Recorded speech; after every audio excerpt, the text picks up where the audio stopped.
Do you want to be a fighter? RMC. There's only one Tyson Fury.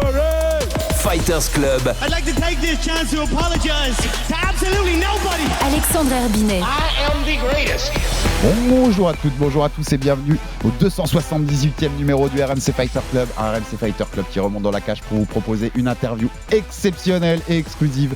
Le roi Francis Ngannou, l'ancien champion de l'UFC, actuel combattant au PFL, a bien voulu nous accorder une grosse dizaine de minutes de son temps. Il fait sa préparation à Paris pour son combat du 19 octobre au PFL contre Renan Ferreira. Et c'est un plaisir de vous présenter l'interview exclusive de Francis Ngannou. Avec moi cette semaine, mon partenaire du RMC Fighter Club qui a fait cette interview avec moi, co-présentateur du podcast Au bord du ring, coach de pied-point et de boxe anglaise, sa série Baba Versus sur YouTube et commentateur notamment des One Friday Fights chez nous. Comment ça va mon Baba ?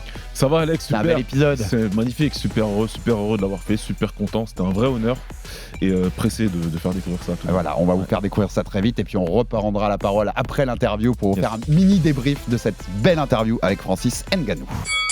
Il va remonter dans la cage pour la première fois en près de 3 ans. Le roi Francis Ngannou retrouve son royaume le 19 octobre à Riyad face au Brésilien Renan Ferreira pour la ceinture PFL Super Fight. Parti de l'UFC en champion début 2023 après ne pas avoir obtenu tout ce qu'il désirait sur le plan contractuel, et on ne parle pas seulement d'argent, le combattant camerounais a depuis vécu son rêve sportif en allant défier 2 des meilleurs poids lourds de la planète en boxe, avant de vivre un enfer personnel avec le tragique décès de son fils il y a quelques temps. De passage à Paris pour quelques semaines pour préparer son combat contre Ferreira, le Predator a accordé de son temps au RMC Fighter Club pour évoquer son actualité. Francis Ngannou est un géant, et ses mots le prouvent encore. Interview. RMC Fighters Club. Merci beaucoup Francis Ngannou de nous accorder quelques minutes pour le RMC Fighter Club. On est avec Baba dans la salle Unlock du 17e de Mehdi Ben Lagdar. Déjà, je voulais savoir, première question Francis, on va parler de ton combat au PFL du 19 octobre, bien sûr, contre Renan Ferreira. Comment ça va ? On sait qu'il y a eu dans ta vie des choses compliquées, vraiment très compliquées ces derniers temps. Comment ça va Francis ? Ça va aller, ça peut aller.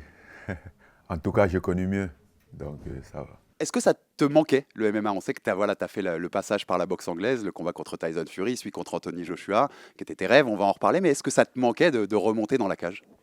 Me manquer, c'est pas comme si j'avais vraiment quitté le MMA, parce que quand on dit te manquer, c'est genre t'as quitté le MMA. Bon, j'ai eu un moment où je me suis un peu concentré sur d'autres choses. J'ai d'abord eu mon opération de genou qui a pris pas mal de temps. Après ça, c'était aussi une bonne opportunité pour moi de me mettre sur pied en faisant la boxe, en évitant tout ce qui était lutte. Donc le timing n'était pas fait, mais j'ai pas vraiment, à un certain moment, je me suis pas dit « Ah, je quitte le MMA ». Donc ça, c'est la situation.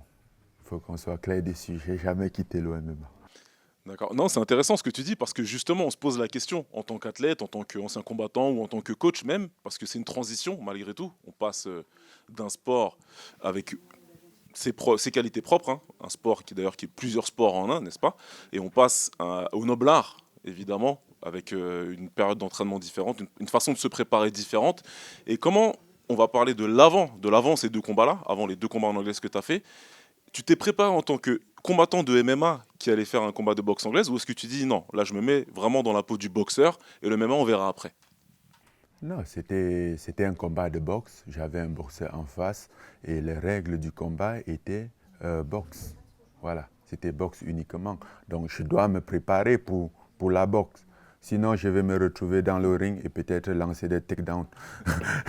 Il y a eu un moment pendant le combat où tu t'es dit, pendant un des 2 combats de boxe, où tu t'es dit, là, si j'avais plus takedown, je l'aurais mis mal. Non.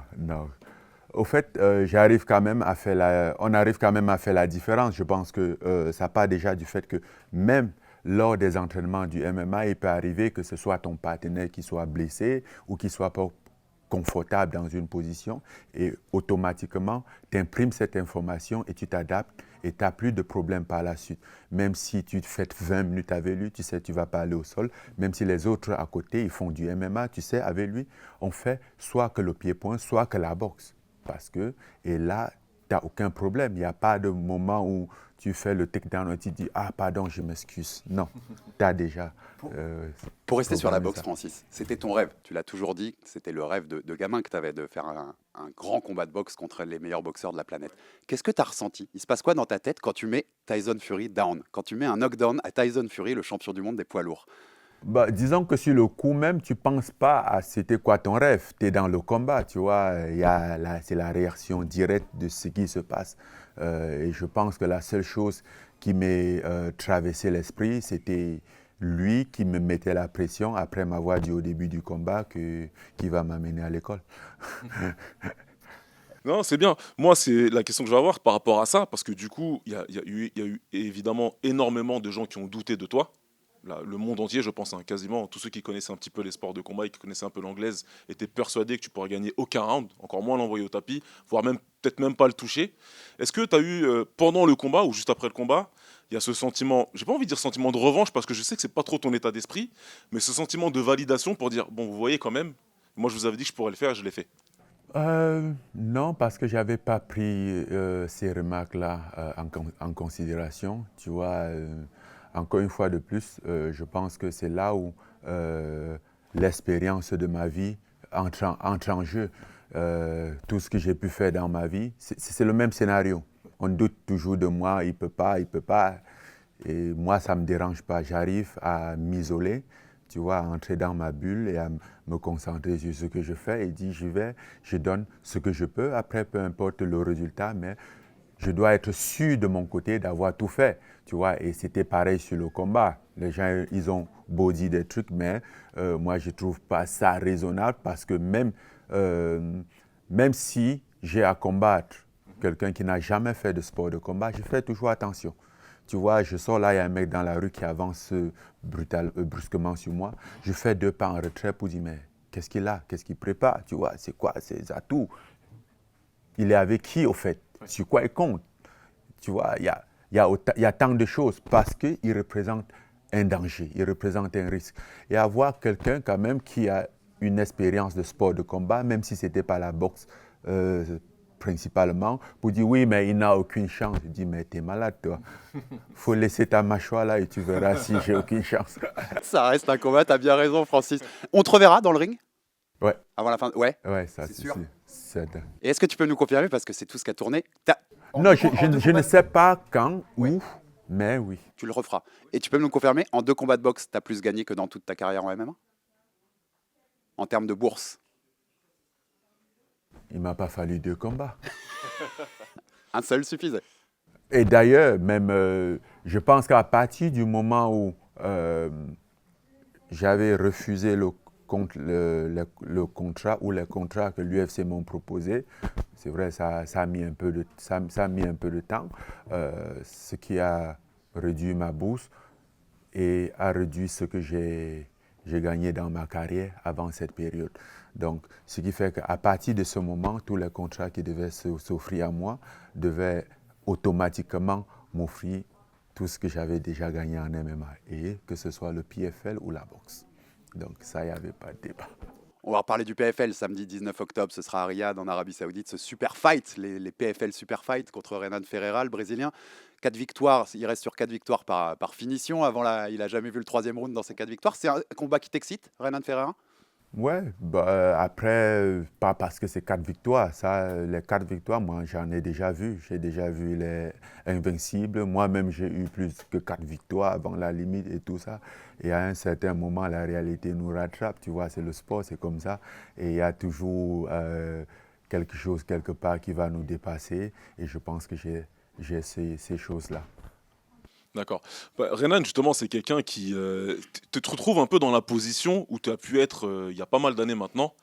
Tu es la tête d'affiche. Tu es la tête d'affiche en sport de combat. Et je parle vraiment de sport de combat. Je ne dis pas juste en boxe ou en MMA. Il y a beaucoup de monde qui veut t'affronter. Et donc, Renan, c'est un peu son rêve, lui, qui va réaliser. Donc, tu te retrouves face à un combattant plus jeune, comme on dit, qui a la dalle, hein, et qui veut utiliser ton nom pour remonter, tu vois. Donc, comment tu prends ça? C'est ça l'erreur, qui a la dalle. Et moi, qu'est-ce que j'ai? J'ai la dalle, moi aussi. On pourrait penser que non, justement, parce qu'il y a beaucoup de gens qui disent, bon, ça y est, Francis, il a fait ces 2 combats de boxe anglaise, il a gagné beaucoup d'argent, il va être un petit peu plus complacent, il va être un peu... Pourquoi est-ce que je me suis mis au combat? Parce que souvent, des gens te disent, une fois qu'il y a l'argent, on n'a plus la dalle. Là, tu nous dis que ce n'est pas le cas, toi. Chacun parle pour lui. D'accord. Chacun parle pour lui. Tu vois, suite à certains événements qui sont récemment passés, même dans ma vie, j'ai pensé à ma retraite parce que, OK, si c'était vraiment la dalle dans le sens propre, oui, j'ai pas la dalle. Oui. Tu vois, j'ai pas faim. Mais est-ce que, au fond de moi, qu'est-ce qui a fait que, malgré tout, je sors de cette situation pour dire, j'y vais, tu vois, parce que voilà, c'est ma personne, c'est ce qui me définit et c'est peut-être même ma façon à moi de répondre à la vie ou d'honorer ce qui m'est cher. Comme tu l'as toujours fait. En fin de compte, moi, je suis admiratif de ça, même si c'est pas quelque chose qu'on souhaite à tout le monde, évidemment, tu vois, de toujours montrer qu'on est en capacité, qu'on peut se relever. Mais ce que tu as dit, c'est super important pour moi parce que très clairement, si tu avais dit j'arrête aujourd'hui, il n'y a absolument personne qui n'aurait rien eu à redire. Et surtout que là, tu vas chercher un combattant qui est jeune, qui est talentueux, qui frappe. Mais voilà, toi, tu es là pour protéger ton statut et puis montrer aussi à la vie et puis à tout le monde que le MMA, ça reste ton royaume. Voilà, et pour moi-même. Je combats déjà pour moi-même, pour le sport de combat pour moi c'est déjà un plaisir, c'est une passion, c'est quelque chose que je kiffe. Je ne le ferai pas éternellement en tant que professionnel, mais je le ferai toujours parce que voilà, c'est un peu mon ADN. Ce n'est pas un truc où j'ai choisi, c'est quelque chose qui m'a choisi. Francis, on va finir sur 2 petites questions. Quand tu as repris là, le MMA après la boxe, même si tu le disais, tu étais toujours un combattant de MMA, quand tu as repris les séances, c'était un peu dur de reprendre la lutte, le sol, tu vois, t'étais plus habitué quand même? Pas du tout. D'ailleurs, en allant à la salle, je me posais un peu la question. J'arrive et je me dis, ah oui, quand même, là, c'est MMA aujourd'hui. Et voilà. Et c'était un sparring day. Bon, le cardio, il n'était pas au top, mais le réflexe, il était là. Tu vois, très vite, ça scramble, ça va au sol, ça cherche des positions, et il y a des trucs où je faisais, au fait, j'avais l'impression d'avoir été là hier. Et je conclue sur une question. T'as un mage qui arrive, qui peut t'exaucer un vœu, tu peux affronter qui tu veux entre John Jones, Thomas Spinal et Alex Pereira. Tu choisis qui? Alex Pereira. Tu as dit John Jones, Alex Pereira, Thomas Spinal. Ouais. Ah non, John Jones, quand même. Mais Alex Pereira, ça t'intéresserait? C'est un nom qui intéresse? Non, non. Au fait, j'ai dit Alex Pereira parce qu'au départ, ça a un peu résonné comme Ferreira. Et du coup, je pensais plus à Renan Ferreira. J'ai dit, mais ouais. Non, c'est... Oh, il n'y a pas mal. Soyons pas quand même stupides, même si ils sont tous les deux, même s'ils sont tous champions, donnons quand même à John Jones ce qu'il mérite. Bon, même si parfois il est un peu con. Merci beaucoup, Francis. Merci beaucoup. C'était un plaisir et un honneur de t'avoir dans le Fighter Club. Merci beaucoup. RMC Fighters Club. Et voilà pour l'interview de Francis Ngannou réalisée avec Baba. C'était un grand plaisir. C'était la semaine dernière. Merci à Unlock, la salle qui nous a accueillis pour cette interview. C'est une salle ouverte à Paris en juin par le combattant français Mehdi Ben Lagdar. Super salle. Super accueil, super salle. Ouais, beaucoup de place, beaucoup de matériel. C'est dans le 17e porte d'Asnières à Paris pour ceux qui sont dans la capitale française. Si vous cherchez une salle dans le coin, n'hésitez pas. Rue de Tocqueville. Ouais, n'hésitez pas, c'est une super salle. Baba, je voulais juste en 2-3 questions, mais qu'on débriefe rapidement ton feeling en découvrant, en faisant cette interview, en rencontrant Francis. C'était la première fois que tu le rencontrais. Ouais, ça. Je vais pas trahir de secret, mais je sais qu'en sortant de l'interview, tu m'avais dit, à part mon père, il y a quand même peu de gens qui m'ont impressionné plus que ça. C'est exactement ça. C'est les questions C'était qu'on me quoi pose. ton feeling? C'est ça, les questions qu'on me pose depuis quelques jours, depuis que j'ai posté la photo sur mes réseaux, c'est de dire que, en règle générale et dans la vie, j'ai pas souvent été impressionné par quelqu'un. C'est vrai que mon père m'impressionnait souvent et beaucoup. Physiquement, je suis pas le plus petit, donc ça va. Je suis pas spécialement impressionné physiquement par des combattants ou des sportifs ou autres. Et là, en fait, c'est surtout, il dégage quelque chose, Francis. Il y a une aura, il y a quelque chose qui se dégage. C'est quelque chose qu'on dit souvent pour des gens, mais là, tu vois, on était tous ensemble, il y avait toutes les équipes, parce qu'on n'était pas tout seul, il y avait tout le monde médiatique français qui était là. On discutait tous entre nous, et puis Francis, quand il est rentré dans la salle principale, il y a eu une espèce de silence, tu vois, qui s'est installé, de respect, en mode, ok, ouais, c'est quelqu'un. Tu sais, ce truc, c'est le genre dont on dit, quand il rentre, tout le monde s'arrête et tous les yeux sont sur lui parce que c'est la lumière dans la salle. Voilà, et juste pour la meilleure manière que je pourrais retransmettre mon feeling, c'est que c'est la première fois depuis que je fais du média et depuis que je fais de l'interview que quand je pose une question et que l'invité répond, je retiens ma respiration pour pas le déranger. C'est exact, voilà, j'étais en mode vraiment. J'adore cette image. Il faut pas qu'il t'entende respirer, il faut qu'il réponde. Donc voilà. Et tu parlais d'aura. Moi, j'ai senti quand même une. En plus, on l'a dit, je l'ai répété dans l'intro, et notre première question, on lui demande comment ça va, parce qu'on sait tous qu'il a vécu de tragique ces derniers temps, Francis. Ouais. Il dégage une sérénité incroyable. Malgré, en plus, la vraie, ce qu'il a vécu, qui était il y a pas si longtemps. C'est ça. il dégage un truc, mais comme tu dis, c'est une aura incroyable quand même ce combat. C'est la deuxième chose, et on n'est pas tous égaux face à l'adversité, face aux épreuves de la vie, ça c'est clair et net. Et Francis, il en a vécu beaucoup dans sa vie. Il est vraiment, c'est une personne qui a été beaucoup éprouvée.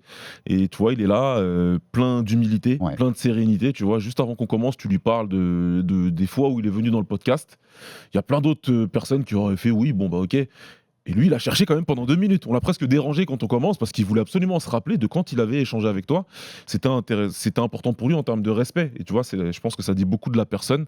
Et voilà, il dégage cette sérénité, ce calme et le respect de ses interlocuteurs, le respect des questions qu'on lui pose, parce qu'à chaque fois, il réfléchit réellement, pas pour donner une réponse bateau, mais pour pouvoir donner quelque chose qui va intéresser, inspirer ou retranscrire le mieux sa pensée. C'est ce que j'ai ressenti en tout cas moi. Bon, il nous a fait quelques punchlines quand même, parce que Francis, c'est Francis. Ouais. Et il nous dit, quand on parle un peu de boxe, qu'il va refaire de la boxe. Alors juste dans ce débrief, je voulais te demander, ça t'intéresse, quel combat t'intéresse pour Francis en boxe? Est-ce qu'il y a un truc qui fait vraiment sens? On rappelle, il a perdu contre Tyson Fury, malgré qu'il l'ait mis au sol, il l'a mis knockdown, il a perdu à la décision, et puis il s'est fait pour le coup oblitéré par Anthony Joshua, un KO d'une extrême violence fait par le poids lourd britannique. Qu'est-ce que t'aimerais? Non, j'ai pas un nom en tête. S'il y a un nom qui fait sens, Baba. Ouais. Il y en a un. Dis-moi. Deontay Wilder. Ouais, bah évidemment, c'est un combat que tout le monde voudrait voir parce que c'est deux forces de la nature. C'est les deux athlètes suprêmes en fait. Et je suis pas sûr qu'on voit Wilder dans un ring à part pour ça en fait. Ouais, je crois pas parce qu'il a montré que ses jours en termes d'élite, de combattre pour un titre sont terminés clairement à Wilder. C'est un homme, on rappelle pour la parenthèse, qui a fait de la boxe pour sa petite fille qui était malade. Il l'a pas fait parce que c'est sa passion de. Je pense qu'il a assez pris d'argent et qu'il a atteint ses objectifs. Voilà, mais que peut-être, pourquoi pas, Riyad vient le voir. Ngannou, le combat des gros punchers, et puis on essaye une fois un one shot. Ça peut le convaincre. Ça peut être ça. Moi, simplement, j'ai envie de le revoir en boxe. J'ai envie de le revoir se faire plaisir, tout simplement. D'être dans un combat. Il l'a tellement mérité. Pour 10 rounds et de voir ses progrès, de voir sa préparation, de le voir lui, voilà, se regarder accomplir ses objectifs. Donc, il m'a amené dans un endroit, Francis, où j'ai envie de te dire, son adversaire aujourd'hui m'importe moins que le fait de le revoir aussi épanoui qu'on l'a vu.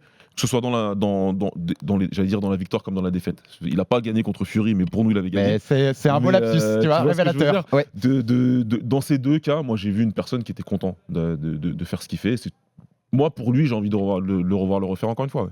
Et si vous aviez un seul doute sur le fait que la boxe à ce niveau-là rapporte plus que le MMA, dans l'interview, il vous en a apporté la preuve, messieurs. Combat, il a fallu, il a suffi d'un combat. Et on finit juste sur le MMA, dernière petite question, Baba, mais il y a ce combat contre Renan Ferreira, bien sûr, au PFL. On a tous envie de revoir. Je le disais, ça va faire près de 3 ans quand il va remonter dans la cage. C'était Cyril Gane, début 2022, son dernier combat, parce qu'il y a eu la grande blessure au genou, puis ses négociations avec l'UFC, le passage en boxe. Donc, ça nous manque de voir un peu Francis, tu vois, qui est quand même un des grands noms du MMA des dernières années. Donc, moi, il me chauffe ce combat contre Ferreira, rien que pour fait de revoir Francis. Mais c'était notre dernière question et la punchline très efficace sur John Jones. Ma question, c'était Jones, Aspinall ou Pereira, Alex Pereira, le combat de rêve que t'aimerais. Alors je te la pose à toi, Baba. Et entre les trois, t'aimerais qui? Tu vois, dans un monde idéal où on peut avoir Francis qui revient à l'UFC et comme il était le champion en partant, il peut, ou même pas à l'UFC d'ailleurs, on fait un super fight, tu vois, entre deux combattants en dehors de l'UFC, tu vois. Sans hésitation aucune, comme lui d'ailleurs, Jones. C'est John Jones que je veux, c'est le combat que je voulais, c'est le combat qui. Ce serait quand même dommage qu'on ait jamais ça. C'est le combat qui fait que j'ai un petit dédain que je masque au fil des épisodes du Fighter Club le plus possible.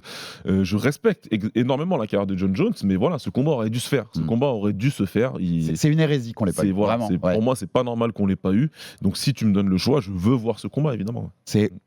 Pereira pourrait être marrant pour le côté. Le côté, on s'en voit. Mais en effet, c'est évident. Et est-ce que tu penses que c'est jouable? Parce que moi, je me dis de plus en plus que on a vu avec la note chez l'UFC 306 qui était sponsorisé par Riyad Season, par les Saoudiens. On voit que les Saoudiens, l'influence qu'ils ont aujourd'hui dans la boxe, on sait que c'est eux qui ont fait combattre Francis Ngannou contre Fury et Joshua là-bas. Il n'y a pas un monde où ils arrivent à les convaincre, ou à un moment, Turki Al-Sheikh, il arrive à mettre tout le monde au bord de la table et à dire à Dana White, tu mets ton ego de côté, mais on va faire le fight que le monde entier attend. Moi, je pense que s'il y a une seule possibilité de faire un crossover entre UFC, PFL / Bellator, et donc de mettre des champions de l'UFC contre des champions du PFL et du Bellator, ça se fait via Turki Al-Sheikh. C'est la seule solution. Voilà, ce serait, maintenant, c'est compliqué, mais il a rendu ces choses-là possibles, dans le sens où il a réussi à faire un event entre Eddie Hearn et Frank Warren. C'est toujours l'event principal, c'est la chose que je prends pour me dire, il peut rendre Tout est les choses possible. possibles. Il peut rendre les choses possibles parce qu'il faut se rendre compte que c'était de l'ordre de l'inimaginable. Hein. C'est ces deux promoteurs qui collaborent. Donc, il pourrait le faire. Tout le monde serait gagnant dans cette affaire. Et on peut espérer. Maintenant, Jones, il a l'air d'avoir un pied en dehors. Ouais, je suis d'accord. On va voir. Moi, je pense, pour l'instant, je suis pessimiste. Et je préfère rester Je pessimiste pense pas qu'on le là-dessus. verra maintenant. Et voilà. Et si jamais un jour on a cette surprise-là, Mais contrairement à quand Francis avait quitté l'UFC, tu vois, début 2023, Oui. il y a une petite porte. Oui, bien sûr. Tu vois, qui n'existait pas à ce moment-là. Et la petite porte, elle s'appelle Turquie. Et alors, on peut avoir plein de reproches parce qu'en ce moment, il est en train. Moi, je partage beaucoup de choses sur les réseaux. Ouais. Ça vrille un peu sa gestion de la boxe et Clairement. sa volonté de tout contrôler. Clairement. Par contre, il y a un mec capable de faire ça.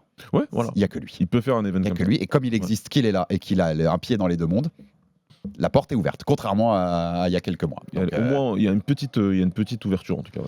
voilà, donc on espère vraiment que vous avez apprécié cet entretien avec Francis Ngannou qu'on vous a proposé pour le Fighter Club. Et petite surprise, si tout va bien, on n'a pas encore enregistré l'émission, mais Ouais. normalement on va le faire dans les jours à venir. On aura le coach de Francis Ngannou juste avant son combat de Will Cooper, un de ses coachs à Extreme Couture. Donc on vous apportera un autre petit épisode pépite où je pense qu'on pourra rentrer aussi beaucoup dans la Ouais, technique, ça va être super. le passage vers la boxe, le retour en MMA, comment ils ont pris Francis quand il est arrivé à Las Vegas. Ça va être très intéressant. Donc rendez-vous dans quelques semaines pour cet épisode avec le coach de Francis Ngannou, de Will Cooper. C'était un plaisir, Baba, quand même, ce genre d'épisode. Ouais, c'était plus qu'un plaisir, c'était un honneur. Vraiment, je suis encore une fois je te remercie encore publiquement, Alex, de m'offrir C'est cette la famille, Baba, opportunité-là. tu sais bien. Et non, vraiment, c'était un vrai plaisir. Et j'espère qu'on aura d'ailleurs l'occasion de le recroiser et de parler plus longuement. Ouais, et qu'on aura d'autres grands noms aussi à vous proposer dans le Bien MMA sûr. comme dans la boxe, on l'espère, dans les semaines, mois à venir.